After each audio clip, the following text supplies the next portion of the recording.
Good. All right. So we've got Ken Doctor with us, and we're talking about the business of communications. And for the purposes of our class, I've tried to kind of focus the topic on communications as it relates to the news industry, the news media. And so that's kind of what we're going to be talking about here.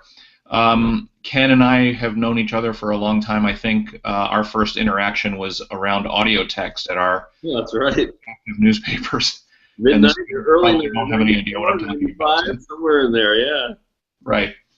I'm going to go ahead and start with a question. Well, first, I'm going to say, in terms of housekeeping, like I told Ken, this will be about an hour. I'm not going to do any of the introductions of you because they read about your background in our classroom. Okay. And but if any of the students, and I hope more will join, if they join, I'll ask them to introduce themselves as well with their questions. I'm going to start with a student question, though, from Juanita, who wanted to know, do you think high-quality news information is going to become more difficult to get in the coming years with the story of conventional news media these days? Yeah, I think it's pretty much a split. That on a national level, the ability to create a publishing company and to fund it relatively cheaply, and to hire top people as well as people starting out in the business who have really good skills, we're seeing a tremendous explosion on a national level. And some of it's very high quality. I mean, you can take a site like BuzzFeed, for example. So it has some excellent quality. It is what the Brits would call a high-low site. So you've got the high-quality journalism and a fair amount of reporting behind it, and then you've got a lot of very cute features that used to fit in the back of newspapers. My concern, and I think what should be a greater concern, is the quality and the quantity and the quality of local news. That local news is just disappearing across this country. In newspaper form, there's all kinds of surveys, and Kurt's probably seen them too. It says like 50 to 80% of what we consider news in a local metropolitan area is started by a local newspaper. That's because they've had staffs of dozens and hundreds, depending on the place. And broadcast TV has been pretty steady, now having its own problems. But as newspapers have cratered, there is a great problem of quality local news, and it's affecting the entire country. And we're quite a different country than, say, the UK, where we have this huge geography of 3,000 miles. And we really depend on regional press, local press, and it is disappearing in front of our eyes. Well, you know, I can't remember if I've talked about this with my class or not, but to your point, you know, we could have a discussion about whether Patch was the right model, and I used to work for Patch.com, as you know, and some of the students know. But to your point, one of the big fights that we had when we were launching our Patch sites was with our local police departments, who hadn't seen a reporter in years. Wow. We had to fight with them to get the right to see the police blotter on a regular basis. And it's just because the regular news organizations didn't have the wherewithal or the resources to go there regularly and to keep the pressure on those departments. So I think that goes to what you're talking about. Is that right? Well, it's funny because when we were in newsrooms all those years, I worked for Night Rider Newspapers, which was the second biggest newspaper company until it got sold. I worked there for 21 years, and we would debate, and I did a lot of restructuring in the newsroom as a managing editor, going basically beat reporting. What Kurt's talking about is, you know, you go down to the cop shop, you know, and you have people that the cops know. In the old days, you have them on a day shift, you have them on the night shift, and it's the same thing. You work the offices, you work city council and county supervisors and the board of education and the school board superintendent. And we had a lot of internal self-criticism about this, and properly so, that we were too meeting-oriented and not enough issue-oriented. And we did some changes on that. But what's happened in this tsunami of business loss is that all of it has been lost. So nobody's doing the in-depth stories that we can see with the summer and the year of Black Lives Matter and this issue popping up again in a huge way in America. The press hasn't been there to cover it. It's covering the violence in the streets, but this has been an issue for years and years, and just dropped the coverage of it. And what Kurt's saying, like going there every day. You've got to have people in a community who know the community, who have lived there, who know the people, who know the reality from the bullshit that people may tell you, and do the sorting of it. It's interesting. I've been covering the last several weeks the LA Times. Hi, Scott. This is great. They're all popular. I'm not sure how far we can go wide here. I'm wearing my T-shirt, which is an aspirational T-shirt here of what's going to happen with the news industry. Oh, I love it. With the LA Times is a very interesting example, and I don't know how much you've been following it, but it is the largest Tribune paper. Still has 500 people in the newsroom. They fired their publisher. It's a big battle. It's partly personality and partly strategy. But they got 500 people in the newsroom, down from a height when the LA Times was at its height of 12, 15 years ago, 1,200 people. So you can look at it both in terms of loss, tremendous loss. At the same time, 500 is still a lot. There are a lot of newsrooms like the Mercury News here in San Jose used to have 450 that are now down to 85. But in LA, I was talking to a lot of people, and one woman I talked to had been in the newsroom. She's still there for 34 years, and she'd seen a lot. She'd seen a lot of stuff there. She wasn't completely jaded, which is an achievement in itself. And I said, so tell me what people are thinking about this latest episode and all, and about the newsroom overall. And she gave me this perspective that wasn't completely surprising, but the way she put it, I think, describes a lot of this problem. And the same thing is true at a smaller paper that might have 70 people in the newsroom. And she said, what we're left with at this point is we've got 500 people, and that's good, but there's some senior people, and she's been there 34 years, and she said they're all looking forward to the buyout, which is probably going to be announced tomorrow, because they've just kind of had enough. They're not sure what's going to happen with the business, but there's still a senior core there of people with 25, 30 years experience. Anybody that's worked in a newsroom, Kurt knows, some of them are highly talented, some of them have been deadwood for a long time, but they all have community experience, and that matters. And she said there's the senior core, and then there are the kids, right? There are those in their mid-20s to early 30s maybe who have been hired. LA Times, probably not a first job, but a second or third job. She said they're really bright. They've got digital skills. They could do really well, but they don't know anything about Los Angeles or their beats. And she said what's happened is the middle has gotten hollowed out. Mm. And I thought that just described it so well. And just thousands and thousands of years of community experience, which is what readers want. So you, as you've mentioned here, you've been an editor, you've worked for newspapers for many years. At what point did you make the transition and say, you know what, I'm not going to be in the newsroom, I'm going to write about the newsroom and about news media? And how did you make that transition? I think this is actually my 6th or 7th career. I got to tote them up. But I ended up in daily newspapers kind of by accident. I started out in alternative weeklies. So I was editor and publisher of an alternative weekly at 25. And a lot of what I learned there I see is akin to the 30-year-olds that I cover in the startup business. It's very, very interesting to me 40 years later. But that transition was basically when I was managing editor in St. Paul Pioneer Press, less known now than it was then. We had at our height, 230 people in the newsroom in St. Paul. We were the second paper in the Twin Cities. But we thought we were better, and we won more awards than our competitor, the Star Tribune. And as managing editor, I was on the executive committee, and I got more and more knowledgeable and involved. You work on an executive committee, you have vice presidents of advertising and circulation and the publisher.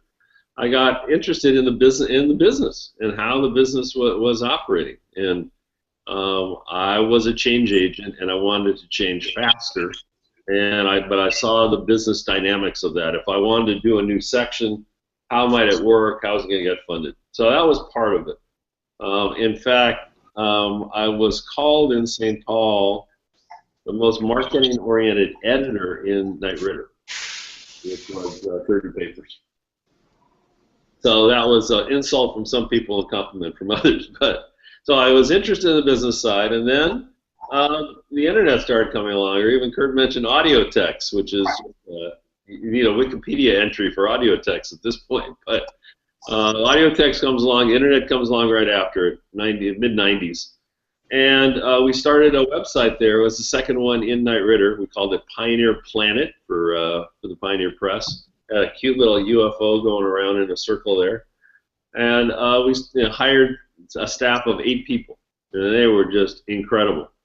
And they were pretty much rejected by the organism of the newsroom, even though they were in the newsroom. But that was the beginning of it. It was the internet beginning of it. And I saw some possibilities of it, and then when Knight Ridder formed Knight Ridder New Media out in San Jose in 1996, 97, I joined there, and I was vice president of editorial from the second year on of Knight Ridder New Media, and I was in the digital operation, national digital operation for 8 years, and so I developed. It was another internship, and this is how I have looked at my own career seriously. Is it's really been a series of internships that it doesn't matter if you're in an executive position or you're literally an intern, to be able to take a body of knowledge and then move on with that. That's what I've been able to do, and it's interesting. And I think there's some organizational psychologists who talk about this. It's kind of every 7 years, roughly, where you do this. Now, I've been doing this analyst work since 2005. So I left Knight Ridder for the year it was sold, and I was going to do some consulting work. I wasn't sure what I was going to do, but I was going to do some consulting and some writing. And then that started off well, got a couple clients, and then I wrote Newsonomics in 2009. And it was the best word I've come up with. I've been exposed to a lot of words in my career, but basically the business of news. And because I had this kind of business orientation and an editorial orientation, what I focused on and what I wanted to focus on from the beginning was the business of it. There's lots of people. There were 5 and 7 years ago, lots of bloggers, as we were teaching that term. There were lots of bloggers writing about news and their opinions, but I knew that the future of the news business is going to depend on money and funding journalists, essentially, and that's what I have focused on now. Unbelievably 10 years. So it was the book that kind of gave you the credibility to continue on as an analyst in this industry. Yeah, it built on. I mean, the credibility and the profile was building. At the beginning, newspaper companies might talk to me, they might not. I knew a lot of people in the trade. The trade organizations didn't really want to talk to me because I would kind of report the truth about the numbers as I saw them, not meanly, but saying things aren't good. And they kept on putting out press releases saying things were good. But the book both raised the profile credibility, and it kind of crystallized in a word what it is. This is the business of news, how it's changing, how the business model is changing. And so that's really been my focus. Newsonomics.com is the site, but it is a one-word explainer for people. And unfortunately, I don't have a lot of competition. There's very few people covering this field, and even financial analysts who cover publicly traded companies are fewer and far between. So there's not that many people looking at exactly what's happening at the New York Times or what's happening at Tribune Company. And so I'm glad to have the opportunity really to continue to do that. Let me do a little round robin here with the students. Tina, you were here first, and I know you had a question. Why don't you briefly introduce yourself and go ahead and ask one of your questions? Sure. My name is Tina Kruppen. I'm on my 8th year as getting my undergraduate degree in political science. Yeah. It's been a struggle, but it's been fun. Keeps the Alzheimer away. I wanted to comment on one thing. I have to tell you that we have this program in St. Louis. It's funded by the public, the public broadcasting company. Yeah. And Donnybrook, if anybody knows about it. Anyway, it's on Thursday nights for 1 hour, and it has all local people. We have a paper guy, a newspaper guy, a TV guy, and I forgot what the other person is.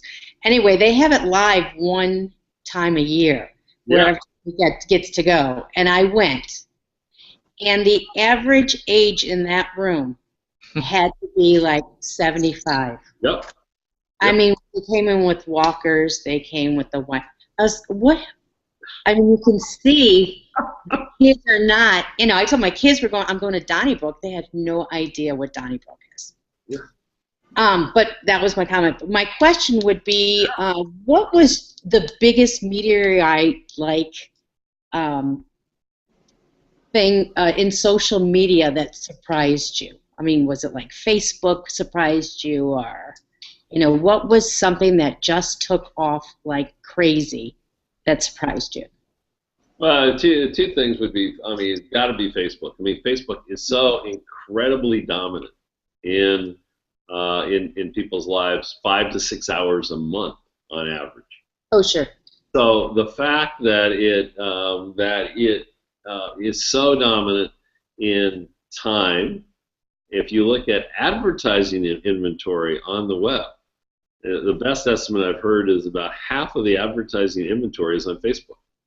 So, just the complete centrality of Facebook to both people's time, our time, and to now commerce, really only over the last 3 years, is just an amazing story. And so it's not, from a news point of view, too, it wasn't surprising at all that they've said, starting in late spring, we want to put news articles on Facebook, instant articles, and now that's being tested. So the idea of it being a or the central utility in people's lives. The second one would be Twitter has been really interesting, and it's really much more of a very specific application, and it is a news application. I mean, people in the news world and anybody who's in the news loves it. What's been surprising to me about that, in a sense, is what is it but a list of last in, first out, down like that. It is like in that sense, it is kind of a dumb pipe. And the whole thing that we have tried to do in news, in journalism, all kinds of journalism, TV, radio programs, newspapers, magazines, is package the world, make sense of the world. And here, the value of Twitter was recency and currency, literally. And there are, of course, Twitter readers, and there are ways to organize it. But that metaphor of recency killing everything else is really kind of interesting, and I think it's really going to be an artifact of our time. I think it's going to continue to change, but the other thing that reinforces it is this. So this is so small that you can look at the New York Times app, for instance, and its evolution.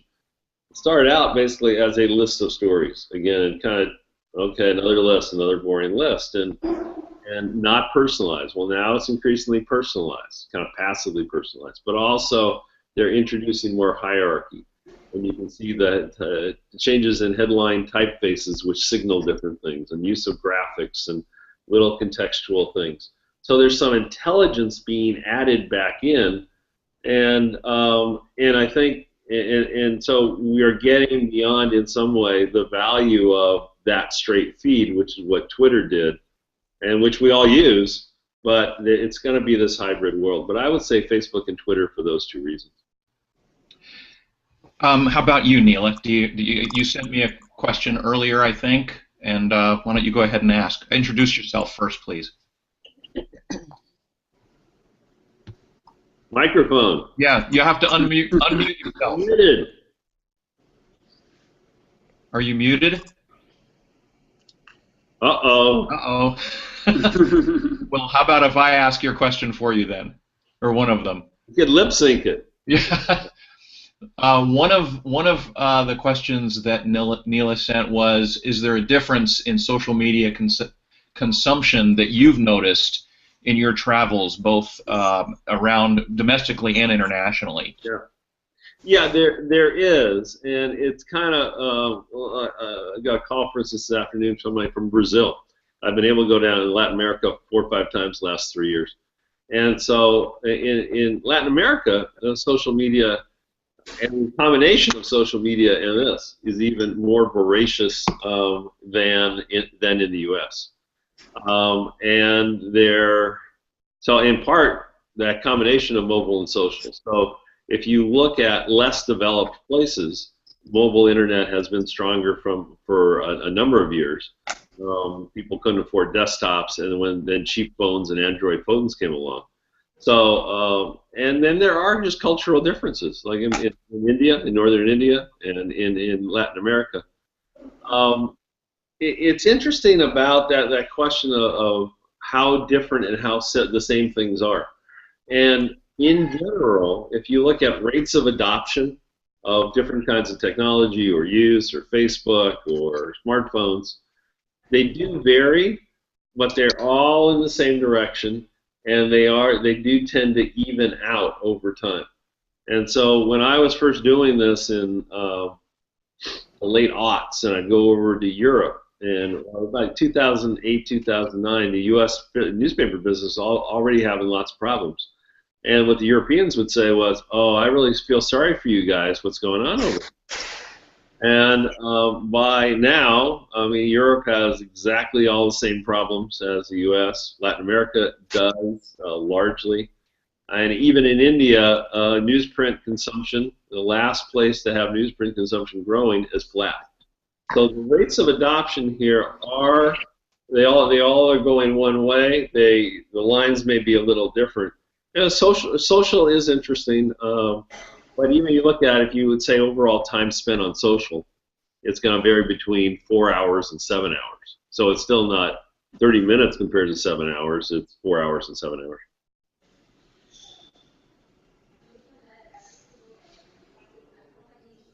I was muted too, so hang on. Yeah. I wanted to just chip in here with another question too. I wonder, in what you've been watching over the last decade and a half, Yeah. what are the most promising revenue models that you see out there for the news media? So I am concentrating a lot in my work, and I haven't really written about it a lot yet, on the overall idea of what I'm calling for now, anyway, relationship economics. So starting with the Newsnomics word, relationships. That in a world where if you look at all traditional news media, they're all based on mass. They're all based on having, which were tremendously profitable enterprises. They could say there was no nuance to it. You had a grocery store. You reach more people in this community than anybody else. You got to advertise here, and this is your. It was mass. TV is mass. Radio largely mass. About 3 stations that year. Now the mass has turned to Google and Facebook. That's where the hours spent, where most of the data on us is. And so it seems to me that it's clear that people still have a great want for news. You can look at all kinds of statistics. But that the rebuilding of the news business, I believe, has to be based on relationships. And so there are basically 2 kinds of relationships still. The kinds of relationships, in a sense, don't change. There are readers and there are merchants. So on the reader end, what has happened in the last, especially 10 years, is that much of the regional press forgot its relationship to the reader. And so we've seen this incredible cutting of the product. With any business sells a product, whether it's a print product or a digital product. More than 20,000 jobs lost in newsrooms by 2017. Half the jobs that were there in 1990 will be gone. So the product is a lot less, And we haven't seen publishers say to readers, we know we're giving you a lot less. They'd say, hey, we're taking a couple cuts here and there, it's okay. What I'm seeing is, if you take, and our best example, of course, is the New York Times. The New York Times had a tremendously tough transition. In their paywall, their concentration on getting readers to pay them for a high-quality product. Now, if you strip that back and say, it's kind of simple in a way. Okay, we produce something of really high quality for you. We're trying to maintain that quality. We're doing it in digital form as well as print form. And it's going to cost you this much money. So in 2010, they went to the, or 2011, they went to the paywall. And just a month ago, they were able to announce 1 million digital subscribers. And their business model, importantly now, is much more dependent on readers, us, paying for it than advertisers. So this is the flip in the business. Flip. It used to be in the U.S., advertising paid 80%, circulation paid 20%. Because circulation was a loss leader. The New York Times has flipped that. More than 60% now of their revenue is coming from readers. So you can say, in and of itself, that's the biggest revolution. You say, okay, great. Why can't everybody else do that? And in the Boston Globe is probably the highest of all the regional papers, with about 60,000, maybe 65,000 paid digital subs. So 65,000 compared to 1 million. The Globe, and those papers that are doing the best in terms of either digital subscriptions or all access subscriptions, get the paper and get digital access for free, for one price. Across the board, those that are doing the best at that, although they're not doing great and it's not the salvation, are those that have, guess what, the most solid product. They have the largest newsrooms and they put out a good product, both combination of print and in digital. Most of the rest of the American press has cut back so much that even as it went to paywalls, it didn't get much traction because people were going saying, I don't know, there's just not much here anymore. So, but reader revenue is absolutely key, and right now what we're in is what I call paywalls 1.0, which is, it's just an old-fashioned subscription. Pay me once, I'll give you everything. We're starting to see more experimentation, but very, very slowly on individual products that might be paid products for readers. As you've probably been reading the last 2 weeks about ad blockers and Apple, and this whole question of how much of an impact they're going to have. One of the good things that pushes toward is to simplify a value equation. If a journalism operation of any kind, digital only, broadcast, print plus, can create a product, either a local product, a national product, a topical product, that is of sufficient value to an audience to get them to pay. It doesn't need to be $300 a year. It might be $9 a year, kind of the Netflix model. This is the biggest thing. And what I'm hoping to see is more product experimentation to see, and I know of some that are underway that haven't been announced yet. So that clearly is the big one on the reader side, is get enough quality there, make the point, and get people, and especially people under the age of 50, to pay for digital subscriptions. On the merchant side, and this is in a sense the old business renewed. You got readers and you got advertisers. On the merchant side, and this has been less covered, the whole nature of buying and selling in the society is changing. How many of you use Amazon to buy stuff? So I mean, you think about that revolution. Anybody use Jet? Anybody tried Jet yet? Jet is really interesting. So Amazon, we would say, right, we'd sit in here today in 2015, we'd say, Google's going to last forever. Facebook's going to last forever, right? Amazon's going to last forever. It's over, right? They own various parts of our world, and Apple. It won't be the case, but we don't know what's going to happen. Jet, check out Jet. Jet says, well, you know, you like Amazon. You like the recommendation engine. You like the cheap prices. You like fast and free delivery.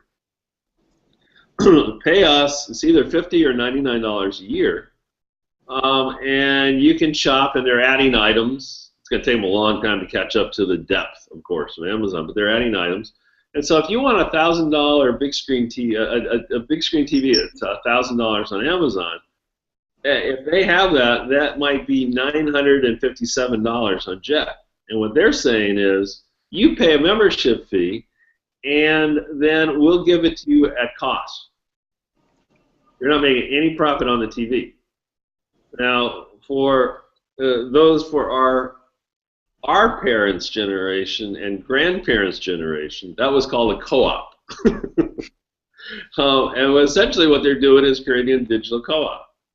But if you look at what Amazon and Jet are doing, especially what Amazon has done over these years, if you're buying, I was just buying some more cables when I do my presentations. I need cables. Well, I don't go to CNET as I might have done 10 or 12 years ago and say, I need a cable that's going to display to a projector. Tell me the best one.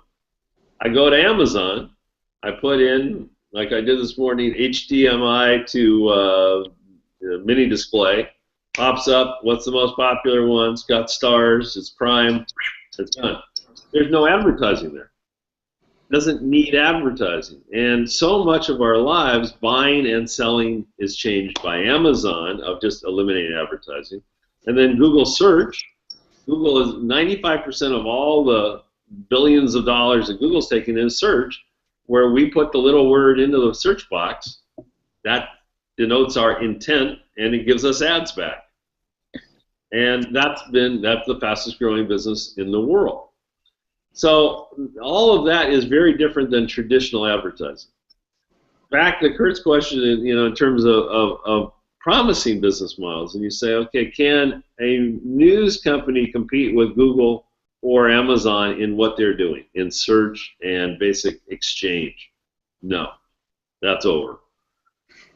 What they can do, and they're doing it at the New York Times, they're doing it at local companies like Tribune, they're doing it at very small newspaper companies around the country, is saying, this is what we can do. This internet disruption doesn't just affect us as newspaper companies, it affects every business in our community. If you've got a furniture store or you're a dry cleaner, you want to figure out how to use digital media to bring in customers. You got a bunch of people knocking on your door trying to sell you mobile coupons and Facebook ads and this and that. So newspaper companies are going in you can call it marketing services, and then there's the whole area of content marketing. But they both get down to the same thing. It's if Kurt owns the furniture store, I go in and I say, Kurt, I'm from the local publishing company. I don't say I'm from the newspaper. I'm from the publishing company. And it's a dizzying world out there, and I imagine it's harder to figure out how to get customers and keep them for your furniture store with all the competition. You got online furniture stores, you got this, you got that. You got Nod, of course, that's the case. And then what they're doing is, again, relationship. Just like the reader relationship, it's a merchant relationship to say, let us help you with your marketing of your furniture store. We know how to use Facebook. We know how to use mobile couponing and developing programs. But they both come out of relationships. So instead of news companies and newspaper companies in this case shrinking and just getting smaller and smaller and smaller and smaller, they need to do more for the readers. They need to do more for the merchants. And out of those, I think there are advertising businesses, or essentially buying and selling businesses, and I think that a core of people will pay news companies for the news. I'm going to chime in here a little bit to follow up on this. Are you speaking in terms of, are you speaking theoretically, or are there specific examples of media organizations that are doing what you're describing with their merchants? On the merchant side, there's a lot of them.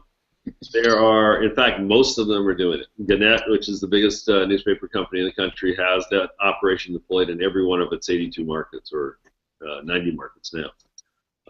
And so they've got people that are going out there and saying, let me help you with your digital marketing. One, if you're interested in this, look at one called Propel. I think the URL is propelmarketing.com. And Propel is owned by Gatehouse, which is now has 100 newspapers, or 100, more than 100, actually the largest number of titles in the country. And that is their #1 growth initiative, to go out to local businesses. And small ones, as small as people spending $500 a month. That's a tough business. How are you going to make profit on that? But you want the bigger ones as well. It is what people in marketing would say, it's an SMB market. It's a small, medium business market. And those large national advertising is almost gone from local media because they found so many better ways to advertise more efficiently through digital media. But small, medium businesses, there are 10 million of them in the country, and they have a problem. So who can help them solve that problem? And then on your furniture store, if I'm actually helping you sell furniture, and I'm saying, Kurt, we did these 10 things last month, 6 of them worked pretty well. We got the numbers here. Look at the console, right? Here's the numbers. This month, what do you think about we try these 2 new ones? If it works and you've got a trusted advisor, what that becomes for Propel at Gatehouse or Gannett or Ad Taxi at Digital First Media, all of which are doing this. Tribune's doing it as well. It becomes a new monthly account. And so it is working. I believe it could be 10 or 15% of all the advertising revenue that newspapers get within 2 years. What do you make of some of the initiatives that organizations like Jim Brady's at Billy Penn or Texas Tribune trying to bring people together in the physical world, create events, create opportunities for millennials to activate their social conscience and that sort of thing? I think they're working. I think they're smart, and I think that they're working. And incidentally, it's the same model that the publisher who was writer at the LA Times was starting in LA, which is on a huge scale. And I know both those examples really well. It is interesting with both of them. Jim Brady basically founded the online operations at the Washington Post, and he has done a lot of smart things over the years. And people at Texas Tribune came out of Texas and Texas Monthly. If you look at their engagement or the kind of event focus that Kurt's talking about, one of the things that's really important to recognize is they didn't sit down, they didn't come into town, come from out of town, they didn't start with a whiteboard and say, how are we going to make money? They said, the purpose of what we're doing is to engage the local citizenry. That's why we're in this business, and that's what a lot of people in news business believe, although that belief has been tested. And they said, so Texas Tribune, for instance, does, I was just down there last spring, they do dozens of events around the state every year. Only one of those events is paid, the Ideas Festival, or I guess maybe it's Texas Tribune Ideas Festival.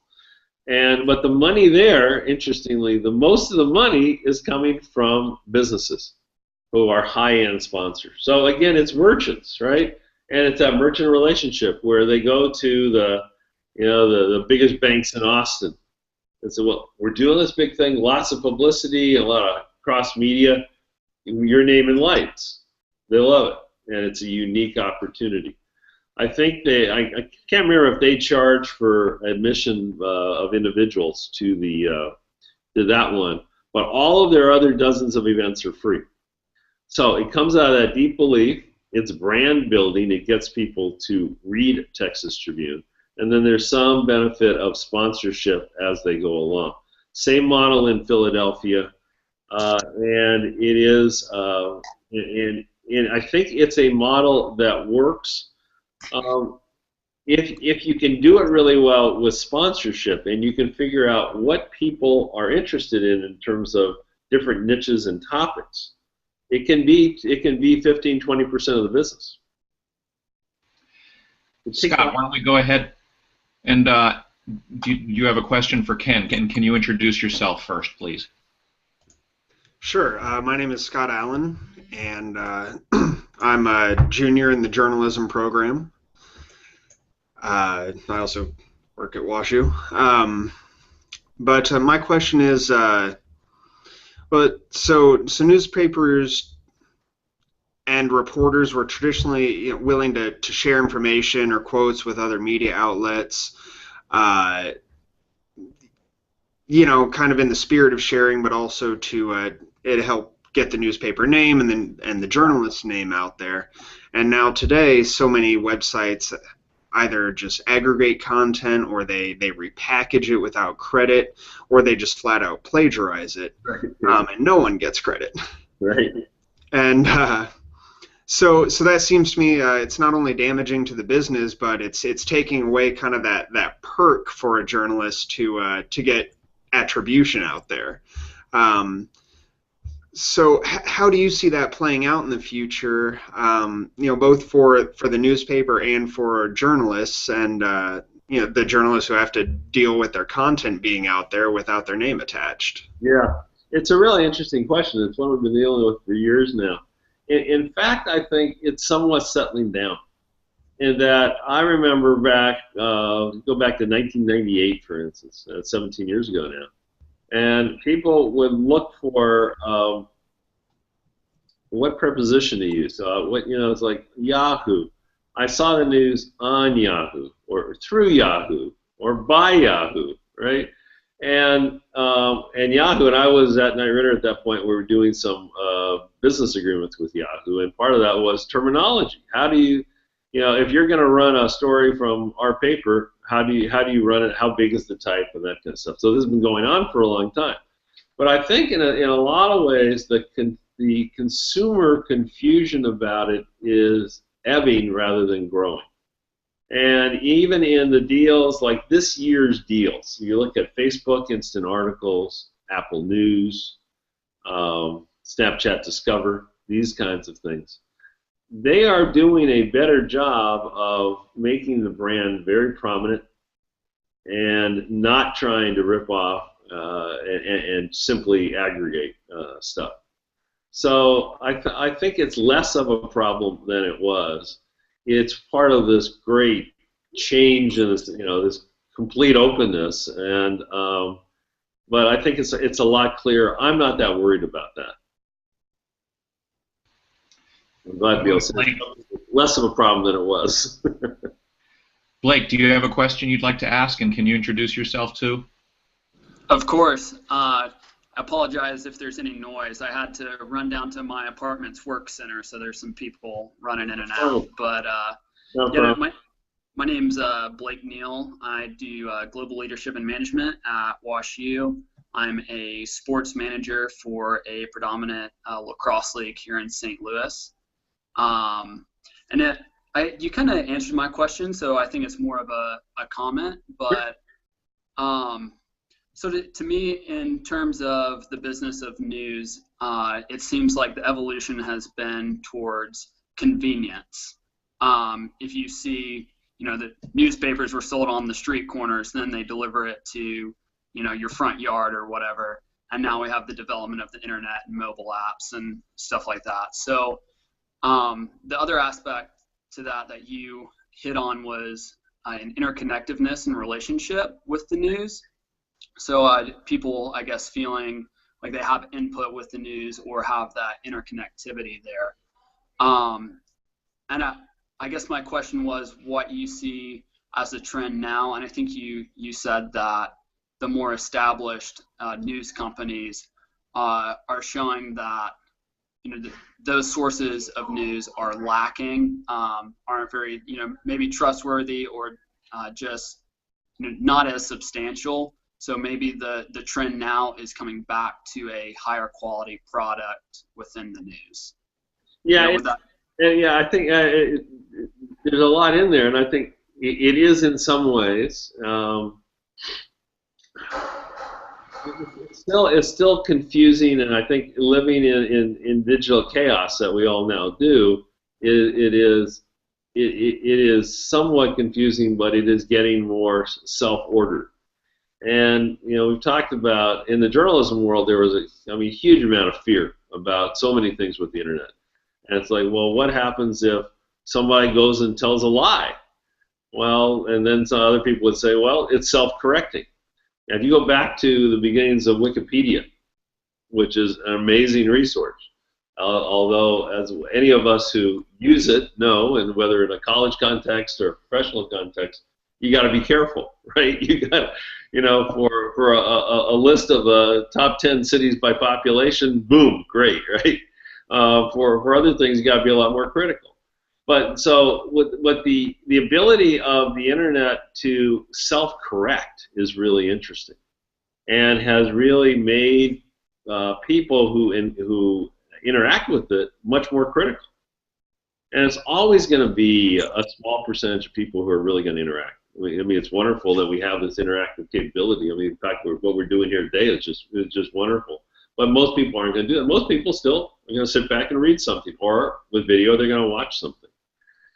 I think this play, I'm less concerned about this play of quality than a lot of people who've raised alarms about it, because I think that despite the fact of the Trump candidacy, the level of intelligence in society is slowly rising. The criticalness of it is out there, and the organizations that I have visited, for instance, I just visited, I was in New York last month, I visited Mike.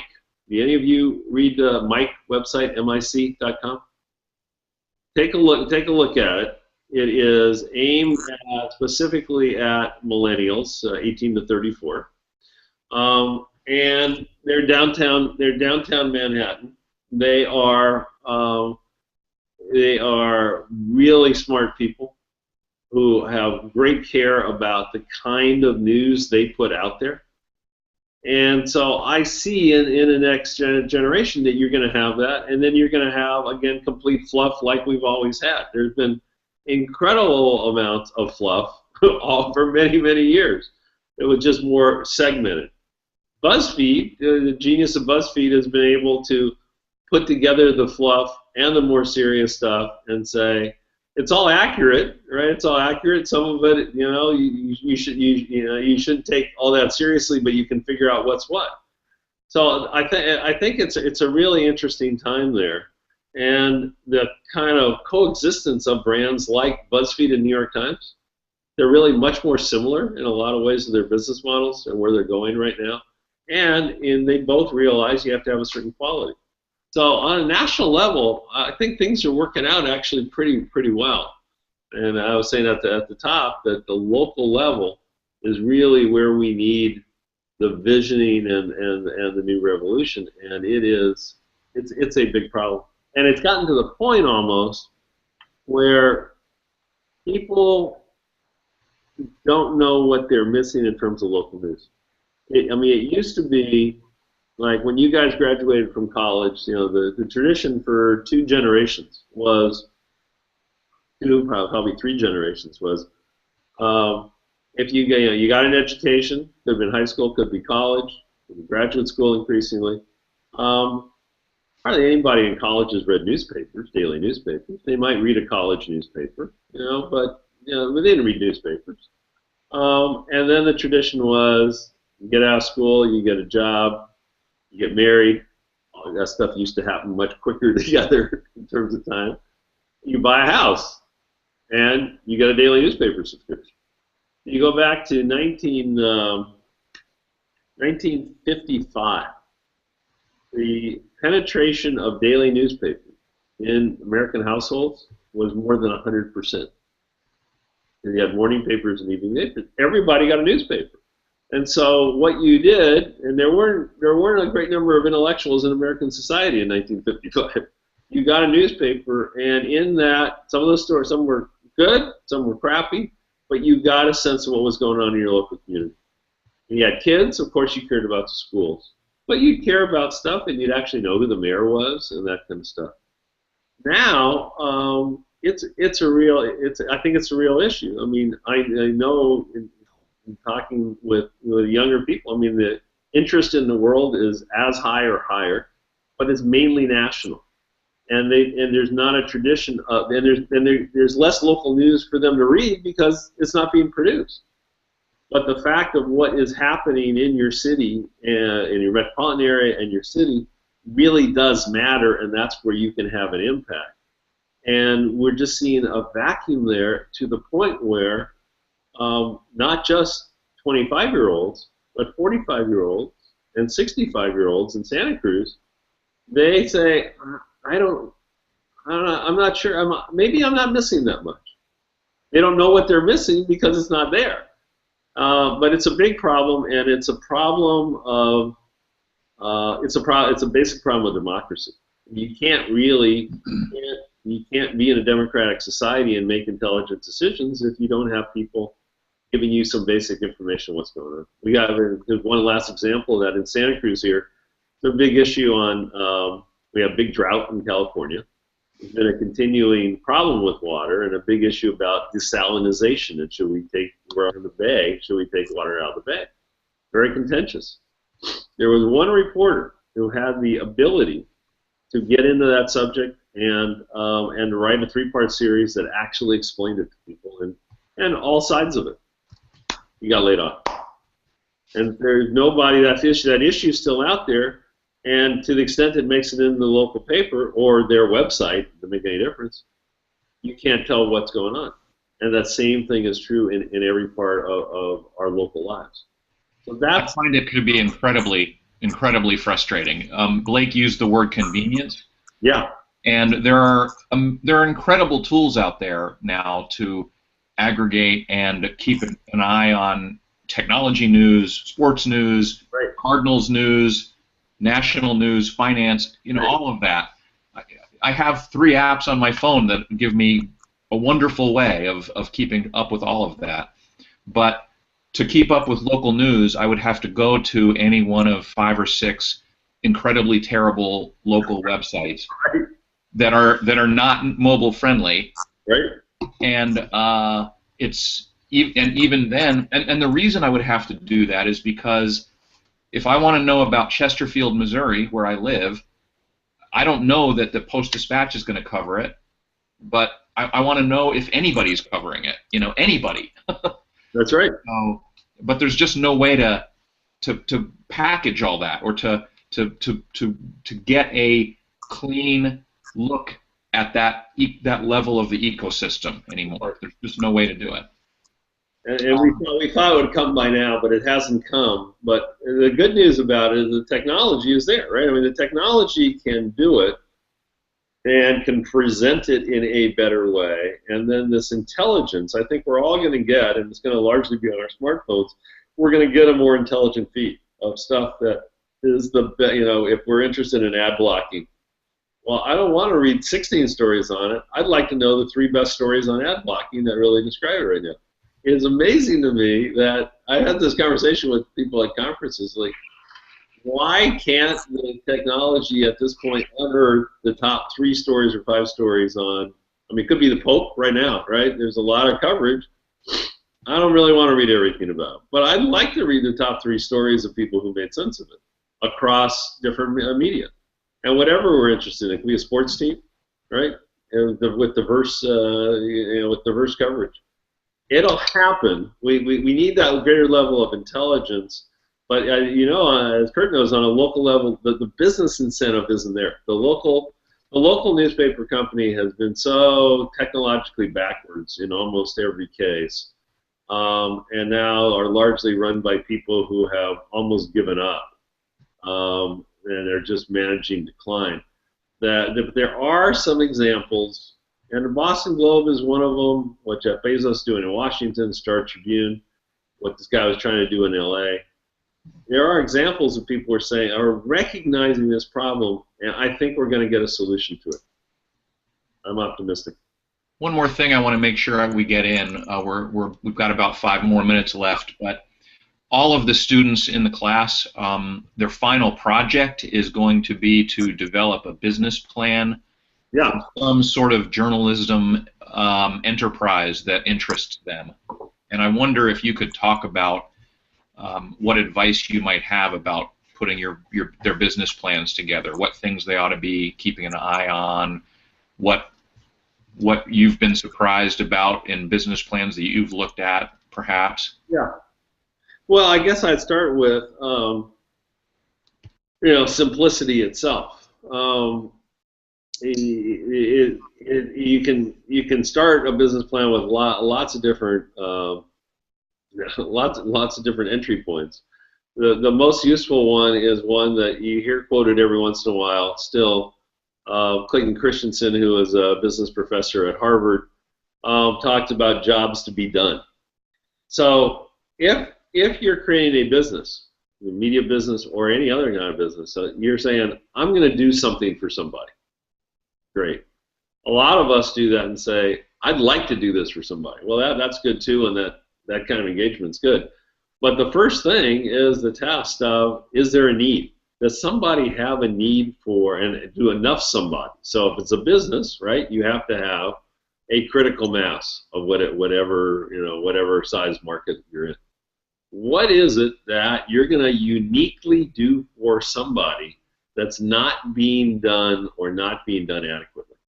That is really the first gating question, and sometimes people get around to that question, but that's the gating question.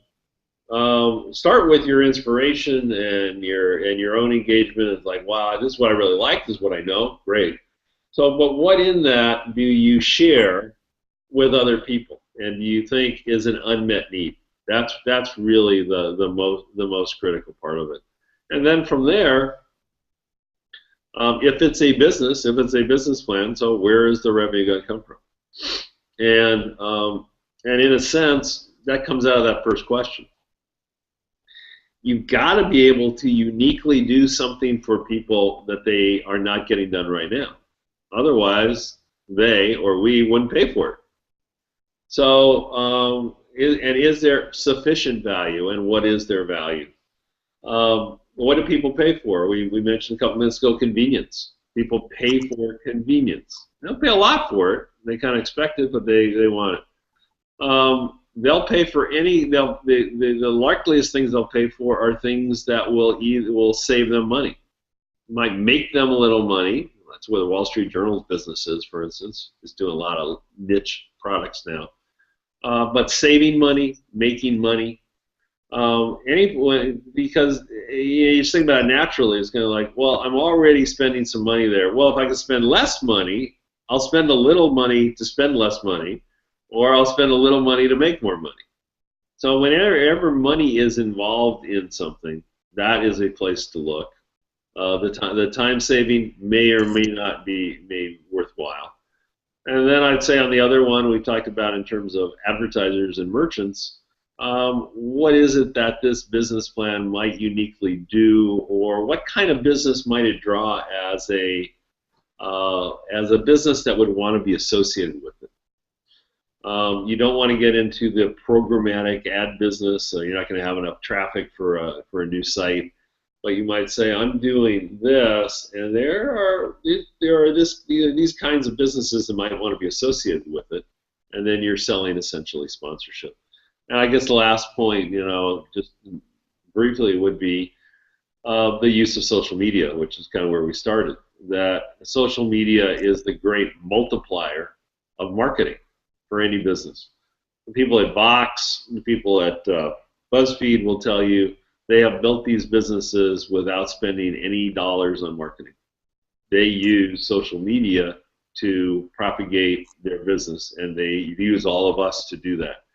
So too many businesses will start with whatever idea they have, and then they'll say at some point, I need to do something on Facebook, or what would Twitter do, or if they're older, I'll ask my son or daughter or niece or something to do something.